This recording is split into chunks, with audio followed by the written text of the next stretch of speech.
Hello students, welcome to today's current affair discussion. The first topic is regarding the health issue, tracking the next pandemic. WHO, the World Health Regulator, recently said that it is updating the list of priority pathogens that pose the greatest public health risk due to their endemic potential and whether there is no or insufficient countermeasures. Why? Because the pathogens can create some diseases for which the treatment is not available. The process involves more than 300 scientists from across the world considering evidence on around 25 virus family and bacteria as well as disease X. Means so disease X is what? What is disease X? Okay, we'll discuss that subsequently. The process is expected to guide global investment and research and development in vaccines, tests, and treatments. Currently, COVID-19 is at top of the priority disease list for WHO because this has emerged as a pandemic after the Spanish flu. So, okay, in the 21st century, so that COVID-19 is emerged as the biggest challenge for human being. Disease X refers to an unknown pathogen that can cause the next pandemic. That is called disease X. What is it is? Remember this. This is an unknown pathogen that can cause the next pandemic. It is part of the WHO's priority disease that prepared for R&D in public health emergency context. According to World Health Organization, it represents the knowledge that a serious international epidemic could be caused by a pathogen currently unknown to cause human disease. It is completely unknown. So this pathogen is not yet traceable, not known yet, but it can cause another pandemic in future. So you have to ready for that. And this WHO research is for that to prepare the total fraternity of this healthcare for the upcoming challenges. How is WHO tracking the next pandemic? WHO relies on R&D blueprint, a global strategy and preparedness plan to avert large-scale health crisis. The R&D blueprint includes goals and research priority area to accelerate the development of testing, vaccines, and therapeutic of diseases caused by the listed priority pathogens.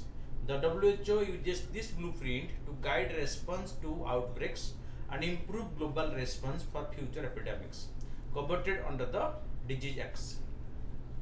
The need to develop such a blueprint was sharply felt during the 2014 Ebola outbreak in West Africa because Ebola was completely a disease which was known earlier but not spread like this.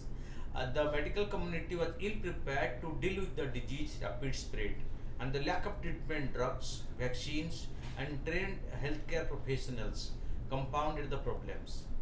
Fine, because Ebola is spread in African continent, but fortunately it remained confined to that Africa and no other part of the world come under the grip of Ebola. Well, Ebola outbreak was eventually controlled through quarantine and travel restrictions, community awareness, and coordinated international efforts. It nudged the WHO towards preparing for similar public health concern in the future. In May 2015, the organization convened a network of experts to develop the R&D blueprint for action to prevent epidemic. According to WHO, the following gaps in R&D were found during the Ebola pandemic: platform that expedite vaccine critical trials, drug testing and data sharing, a broader R&D scope that encompassed, for example, a better understanding of the disease, animal models, and personal protective equipments. All these are needed because this spread from animal to man and from man to man in subsequent period. Community engagement plans from the outset, funding resources that could be quickly activated. The blueprint also works with partners including the Coalition for Epidemic Preparedness Innovation, CEPI, and the Global Research Collaboration for Infectious Disease Preparedness. Fine. There are global institutions are already there, like the Coalition for Epidemic Preparedness Innovation and the Global Research Collaboration for Infectious Disease Preparedness. They are already there, but they need coordination among themselves to face any such challenge in future. What is the R&D roadmap? Excuse me. The R&D roadmap gathers the knowledge collected through stakeholders efforts and identifies the main activity needed to promote strategic research in advance of and during outbreaks. Like most roadmaps, it is a concise and comprehensive document outlining a collaborative framework that includes basic research to late-stage development, uh, licensure and early use of products. These R&D roadmaps serve as important tools to identify effective health technology and save lives by integrating research into response. Fine. Then dealing with more about the R&D blueprint for each disease on the list of priority pathogens. The R&D roadmap is created, followed by target product profile. This framework is then used to guide outbreak responses, both urgent action and global response to potential future pandemics. The blueprint uses three different approaches to establish preparedness in dealing with disease outbreaks: improving coordination and fostering an enabling environment, accelerating R&D processes, and developing new norms and standards for epidemics. When an outbreak is recorded, the blueprint moves the R&D preparedness to an emergency R&D response plan. This includes WHO coordination and planning to facilitate the implementation of research response and mobilization of external stakeholders. That is the plan, R&D plan, which has been projected. In 2016, JICA outbreak emerged as a testing ground for the R&D blueprint. Initial activities includes developing the landscape of existing research, product development for the disease, and consultation with world experts to identify knowledge gap and agree on a plan of accelerating product development. In April 2016, WHO came up with this target plan, okay, for Zika virus diagnostic tests, while the TPP for vaccines against the disease and the associated congenital syndrome was released in July of that year. The emergency use assessment and listing procedure established during the Ebola outbreak was open for Zika into vitro diagnostics in the next year, February. Okay. That means this R&D facility became active in this particular case. The current list of priority disease as identified by WHO includes COVID-19, the Crimean Congo hemorrhagic fever, Ebola virus disease and the Marburg virus disease, Lassa fever, then Middle East respiratory syndrome, coronavirus, and the severe acute respiratory syndrome, SARS, Nipah and henipavial disease, Rift Valley fever, Zika virus disease, and disease X. Okay, disease X is very important because it's unknown and may cause great harm in future. Fine.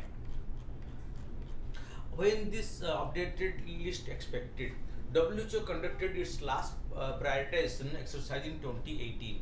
According to WHO, a new updated list is expected to be released in the first quarter of 2023. Efforts towards building the updated list will draw on lessons from the COVID-19 pandemic. Fine. Then moving that the new priority exercise, the prioritization exercise will adopt a virtual family approach, identifying representative viruses or prototypes within a viral family as a pathfinder in generating science, evidence, and filing knowledge gap that may then be applied to other viruses of threat in the same family. This approach allows for fast-track research on entire family of virus instead of individual strains, thus broadening the knowledge of experts and improving response to unforeseen strains, including those that may cause disease X. Fine. That means we are right in the post-pandemic period. The global community, including the Global Health Monitor WHO, became very serious about the disease X. Expert will review the science related to around 25 viral families, groups, and shortlist virus of concern. One bacterial group will also be added to ensure that risk of naturally occurring bacteria threats are accounted for. In the first phase of this exercise, expert will shortlist priority viral families, prototype viruses and bacteria, and disease X recommendations. In the second phase, scientists and public health criteria will be considered for a deeper review of the shortlist. An independent prioritization advisory committee will conduct the final prioritization following a multi-criteria decision analysis approach. Fine. So see, after this COVID-19 pandemic, how much serious they became. Fine. The second news is regarding the digital currency, because the RBI has declared recently that by 1st December the central bank digital currency will be launched on selected places in the country. Reserve Bank of India has announced the launch of India's central bank digital currency CBDC, a sort of official cryptocurrency for retail users from 1st December 2022. According to RBI, that will launch in December 1st is a first phase of the pilot project that will cover selected locations and banks in a closed use group comprising participating customers and merchants. The pilot will initially cover 4 cities: Mumbai, Delhi, Bengaluru, and fortunately Bhubaneswar, where customers and merchants will be able to use the digital rupee, okay, or e-rupee, or as it is called as. Fine. And Bhubaneswar is finding a place in the first introduction of this central bank digital currency.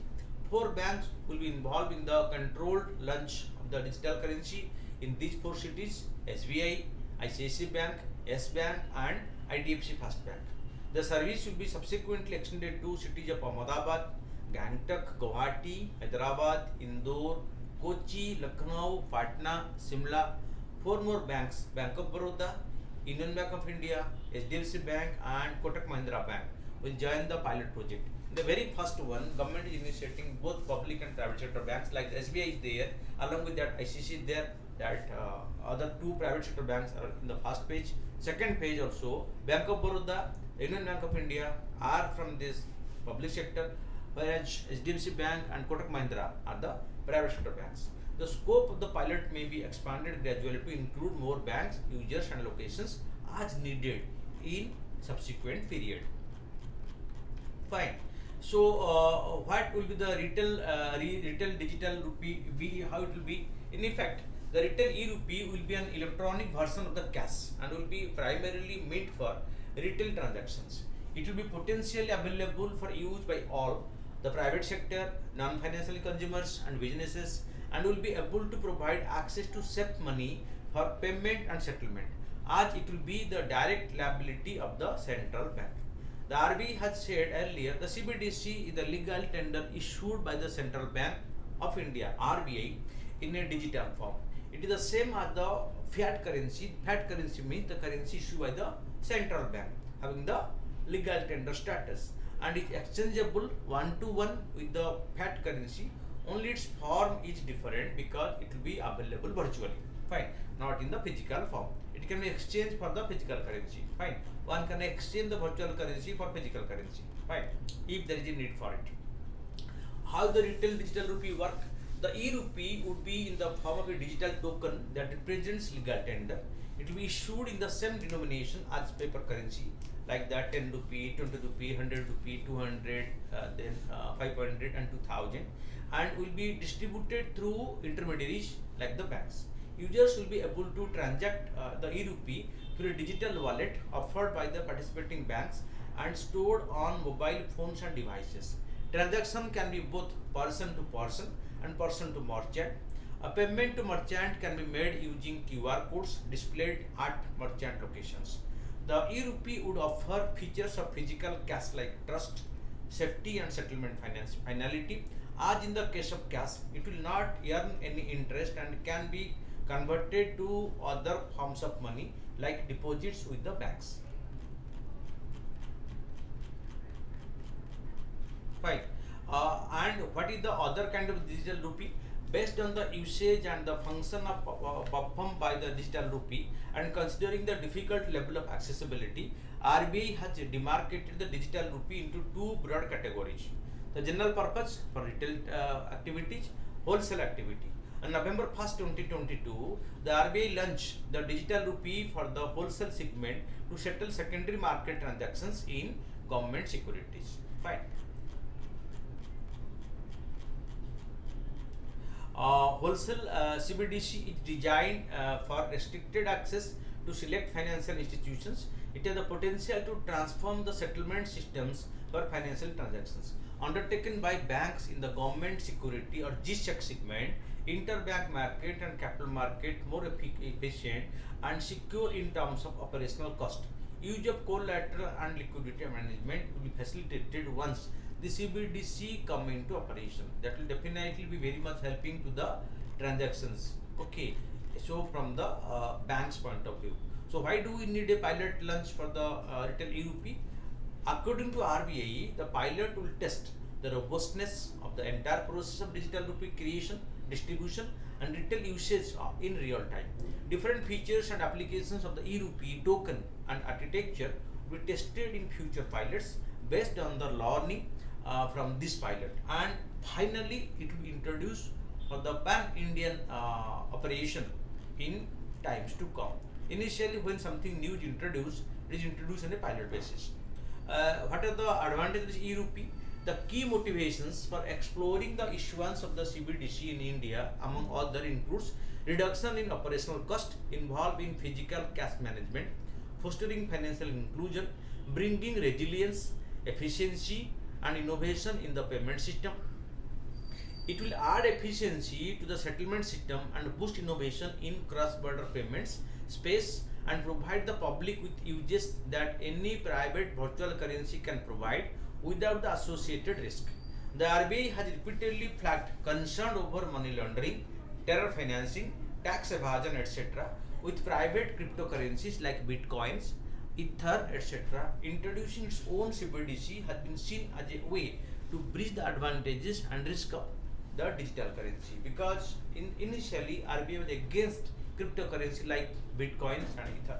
Okay, so but subsequently coming under Supreme Court direction, it has to allow this operation of the cryptocurrency, and right now RBI realized that even after so much of restrictions and risk associated, Indians are investing in cryptocurrency.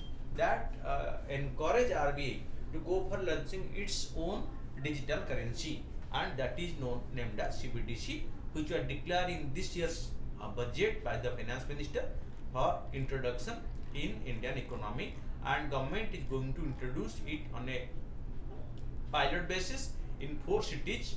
Unfortunately, among the 4, Odisha's Bhubaneswar is finding its name. And Niti Aayog released a study report on carbon capture. What is carbon capture? A study report titled Carbon Capture, Utilization and Storage Policy Framework and its Deployment Mechanism in India was released by the National Institution for Transforming India, or Niti Aayog. The report explores the importance of carbon capture, utilization and storage as an emission reduction strategy to achieve deep decarbonization from the hand to abate sector. Okay, the report outlines broad level policy interventions needed across various sectors for its application.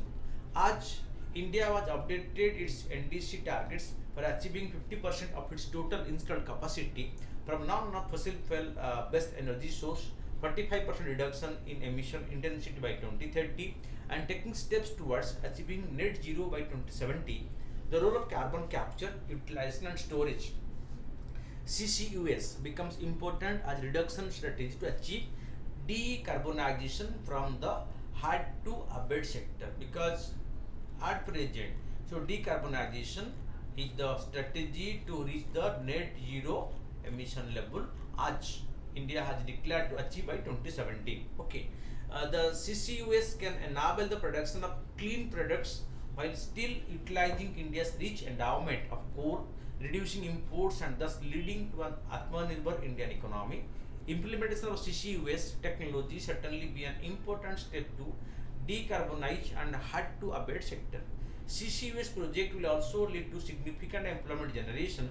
It estimates that around 750 million ton per annum of carbon capture by 2050 can create employment opportunity of about 8 to 10 million on full-time equivalent basis in a phased manner.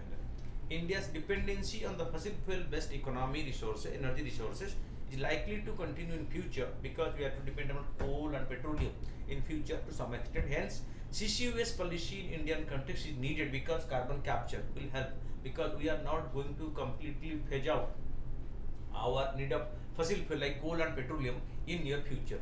We are trying to supplement that with EV or that solar power, but this will continue. The use of fossil fuels will continue. The report indicates that the CCUS can provide a wide variety of opportunity to convert the captured CO2 to different value-added products like the green urea, food and beverages from applications, building materials like concrete and aggregates, chemicals, methanol and ethanol, polymers including bioplastics and enhanced oil recovery, with wide market opportunity in India, thus contributing substantially to a circular economy. The CCUS is key to ensure sustainable development and growth in India, particularly for the production of clean products and clean energy leading to an Atmanirbhar Bharat. As the government is highlighting on this program to make India self-reliant. Okay. Then the next is on the Global Minority Index. The Patna-based research organization, the Center for Policy Analysis, has prepared a report on various countries towards their respective religious minorities. So, who are minority? They are the religious people belong to particular religion who are numerically less in a particular country. Like in India, we have the Hindu are the majority, the Muslim, the Sikh, the Parsi, the Jain, and the Christians are the minority in India. In India, that the Act recognizes 6 minority communities. Okay. Similarly, that in different countries, so like the Hindu are minority in Pakistan. Okay. So that is what Center for Policy Analysis has put India on top of the Global Minority Index, followed by South Korea, Japan, Panama, and the US. In its global monetary report tabulating 110 countries. Maldives, Afghanistan, Somalia figure at the bottom of this list, while the UK is ranked 54th and the UAE 61st. Okay, United Arab Emirates, which is a Muslim Islamic country. In this report, the grading of countries has been done on the basis of the approach of the state towards minority religious and religionist, the extent of the inclusiveness of the state towards religious minorities, and the discriminatory policies and practices of the state towards religious minorities. This report only takes into account macro parameters to analyze the status of religious minorities in a country and the approach of a state towards them. Only those parameters have been taken into account to assess the status of religious minority, which relate to constitutional provisions, policies of a government, and other broader indicators such as the law of the land. According to the report in the Constitution of India, there are special and exclusive provisions for the cultural and educational promotion of the religious minorities. So 6 in India. In no other constitution are there special provisions in place for the promotion of religious and linguistic minority around the world. Indian constitution mentions that. India is a country where there are no ban on any sect of any religious, unlike in many other countries, it points out. That means India is a secular country. Religion is a personal matter, but government recognize the people belonging to different religion as minorities because of their numerical strength. The significance: the Global Minority Report prepared by the CPA is also sensitize the international community about the state of religion-oriented discrimination against minority in various countries. This report also reflects on the concern that various religious communities and sects face in different countries. The importance of this report lies in it being the first international report that grades countries on the basis of their approach to their respective religious minorities. It is the first report by the Organization of the Non-Western and Afro-Asian Countries in which indexing of various countries has been done on certain parameters. The overall approach of this paper is curative, and it is in the interest of all religionists, since no religionists have a majority in all countries. So different religion has different majority and minority status in different countries. So no particular religion is majority in many countries. Fine. So that is the reality. Okay. Then the next is integrating tribal knowledge. You know, recently President Draupadi Murmu addressed the delegates of this national workshop on Janajatiya Anusandhan, Asmita, Astitwa, Evam Vikas, and said the Indian knowledge system that the national education policy is currently emphasizing need to incorporate the knowledge of indigenous tribes.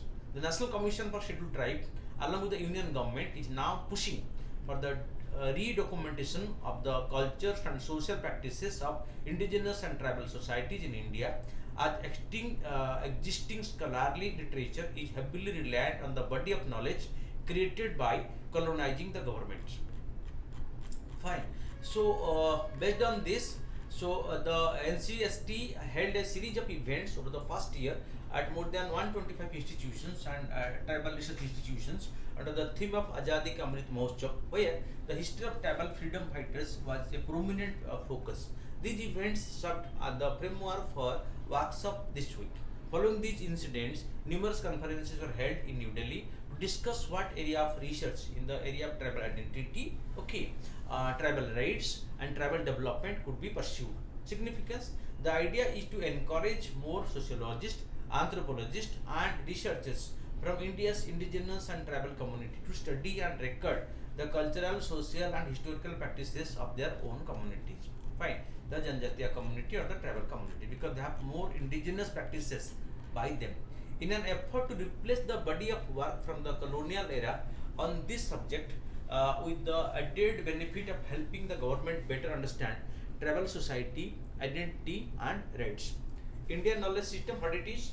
The Indian knowledge system is an innovative cell under Ministry of Education at AICTE, All India Council of Technical Education, New Delhi. Its goals are to advance interdisciplinary study of all facets of this indigenous knowledge system, conserve and share indigenous knowledge system for the use in future research and for social applications. It will actively work to disseminate our nation's rich cultural history and traditional expertise in the field of literature, agriculture, basic sciences, engineering, architecture, management and the arts. Okay, this is what is in news because the president addressed it and she belonged to the tribal community, in the first tribal woman to occupy the highest position in the country, and her addressing the meeting, this particular meeting is very important because she will definitely carry this policy forward. Then the next we are taking the question of the day. Clean energy is the order of the day. Describe briefly India's changing policy towards climate change in various international fora in the context of geopolitics. India's climate change policy has undergone a significant change over the years, from seeking energy security to taking initiative in the field of clean energy at a global level.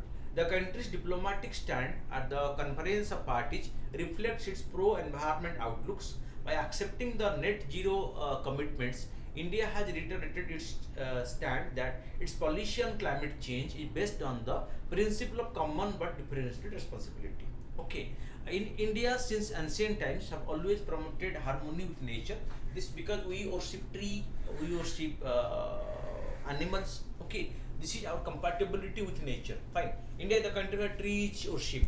And you take the example of Odisha, Lord Jagannath's idol is prepared from the neem tree. Okay, and most of the idols in the country are prepared by the wood of different trees. Fine. Since ancient time has always promoted harmony with nature. This can be further evidenced by the country's commitment to the Paris Accord and the acceptance of the net zero target by 2017, fully be net zero by 2070 and 50% by 2030, providing that India is aware of clean energy significance. Fine. So this is what is India's commitment.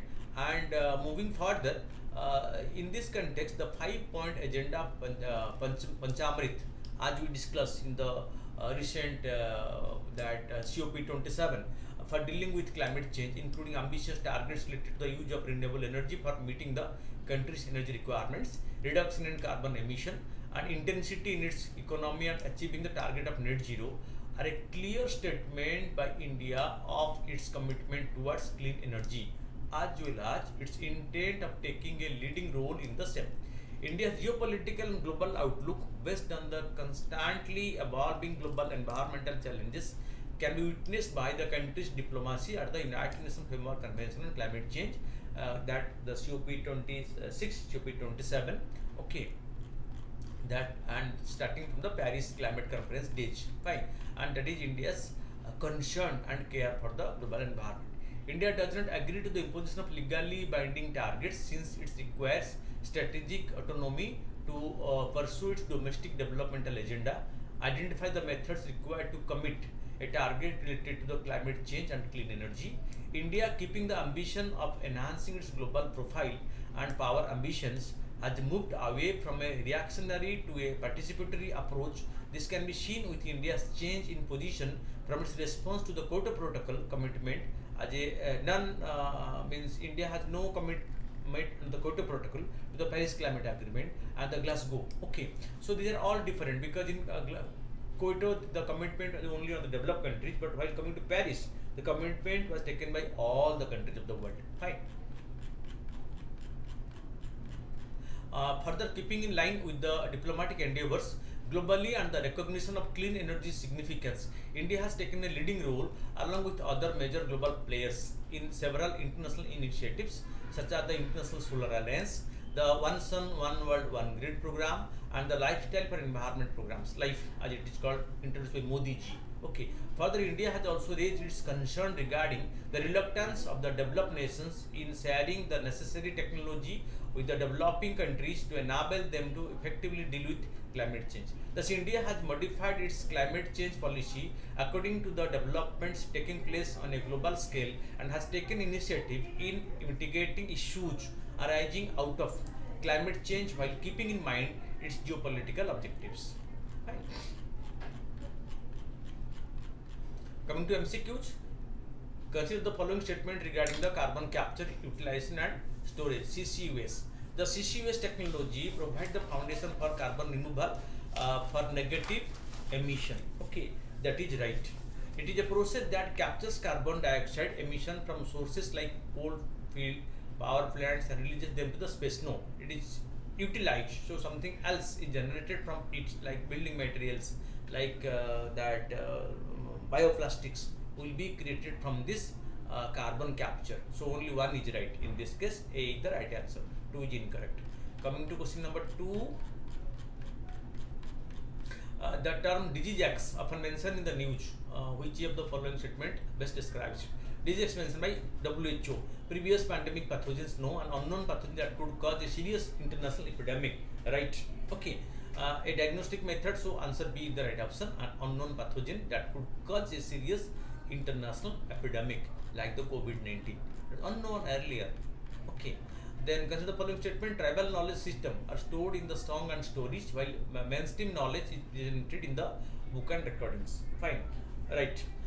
India's knowledge system is an innovative cell under the Ministry of Education. So both are right. So answer is C because 1 and 2 are right. Then coming to question number 4. With respect to Janjatiya Gaurav Divas, consider the following statement. In 2021, Center decided to mark Janjatiya Gaurav Divas as a day to celebrate the contribution of tribal community to Indian culture. Fine, that is right. It is celebrated annually on November 15th on the birth anniversary of tribal leader Alluri Sitaram Raju. No, it is on the Birsa Munda. This is celebrated in memory of tribal leader Birsa Munda. Okay, not this Sitaram Raju. Then question number 5. So that is 1 is right. Fine. Then question number the next question 5. With reference to Global Monetary Index, which was released recently, consider the following. It has been released by the US Commission for International Religious Freedom. Right? Okay. The report awarded India 100 out of 100 points. So India is placed at the 150th position out of 180 countries. So only 1 is right. So 2 is incorrect. So answer will be A. Then 6. Recently, the measles outbreak in Mumbai has alarmed the country's public health officials. With reference to this, consider the following statement about the measles. It may lead to pneumonia, encephalitis, and death. Okay, so that is right. Infant becomes susceptible to measles infection at the end of 3 months. Right. India currently gives a measles rubella vaccine in its universal immunization program under Mission Indradhanush. All 3 are correct. So answer will be 1, 2, 3. So D is the right answer for question number 6. Then coming to question number 7. Fine. Recently, India, which of the following organization decided to help waste segregation work to access government schemes in India? It was by UNDP, United Nations Development Program. From the following statement in reference to Sammonaya 2022, it is a military exercise in combating terrorism. No, it is regarding disaster management. The Indo-Pacific bordering countries are the part of this exercise. So it is Asian countries, not Indo-Pacific. So neither 1 nor 2. So this is, so D is the right answer because both are incorrect. Fine. Then comes the following pairs. Global Positioning System is the navigation satellite of USA, right? Baidu of China, GLONASS of Russia, and the quasi-zenith European Union. No, it is incorrect because European Union is known as Galileo. The navigation system developed by European Union is known as Galileo navigation system. So 3 pairs are right. Pair 1, 2, 3 are right. 4 is incorrect. So answer is C. Then coming to the last question, question number 10. So it is with reference to International Jaguar Day. Consider the following. It has been observed annually on 30th November. Fine. So it is on 26th November, not 30th. All the Jaguar range country are South American country. No. South America and Central America are the country where Jaguars are there. So neither one nor two are the right statement. So this way you keep on watching every day our development, so to update yourself. Thank you for watching.